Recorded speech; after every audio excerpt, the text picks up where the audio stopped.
2 taong panunungkulan, bigo ang Administrasyong Marcos, natuparin ang ipinangakong 1 milyong pabahay kada taon para sa mga Pilipino. Ang Pambansang Pabahay para sa Filipino Housing o 4PH project ng pamahalaan ay naglalayong magtayo ng 1 milyong housing units. Tandaan natin, pagpamako ng mga Marcos ay huwag kayong aasa.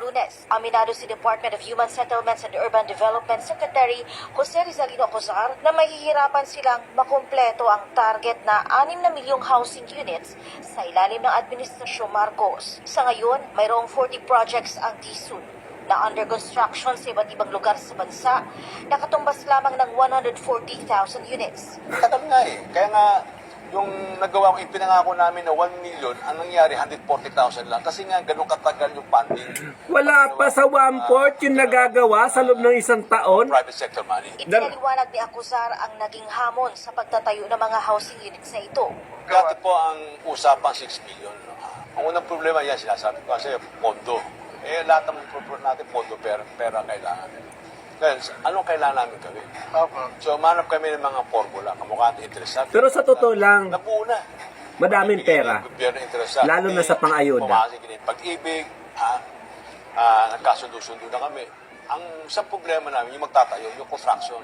Binanggit din ng kalihim na mahirap para sa kanila na maghanap ng mga idle lands kung saan itatayo ang mga unit. Sinabi ni Acuzar na kulang sa idle lands ang mga urban area o lungsod kung saan pwedeng magtayo ng mga housing unit. Ibinahagi rin ng kalihim ang nararanasang pagkaantala dahil sa proseso ng pagbid. Dahil dito, Perfect! ang kanilang housing target mula sa dating 6 na milyon ay magiging Pangako na naman. ang target na pabahay ng pamahalaan. Para sa Diyos at sa Pilipinas kung mahal, Ang akin lang guys, alam natin yan na pag si Marcos o si BBM ang mangako, wag na tayo talagang maghangad ng katuparan. Tandaan natin yan. Kung ano yung pangarap niya sa bigas. Ang pangarap niya magkaroon ng murang bigas. Pero anong nangyari? Naging triple ang presyo. Dahil ang pangarap niya ay 20, ngayon ay naging 60. So naging triple, di ba? Posible. At tandaan natin yan. Paggalawang mga Marcos, pag hindi triple ang nangyayari, nagiging kalahati. Naaalala nyo yung alitagtag na nahuling shabs, di ba? 1.8 tons. Pero ano naging declare na lang nila? Ilan na lang, di ba? Halos kalahati ang nawala, di ba? Ganyan na ganyan.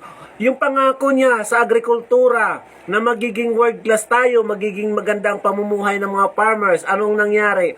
Naghip lang, di ba? Ganyan na ganyan pag si Marcos ang nangangako.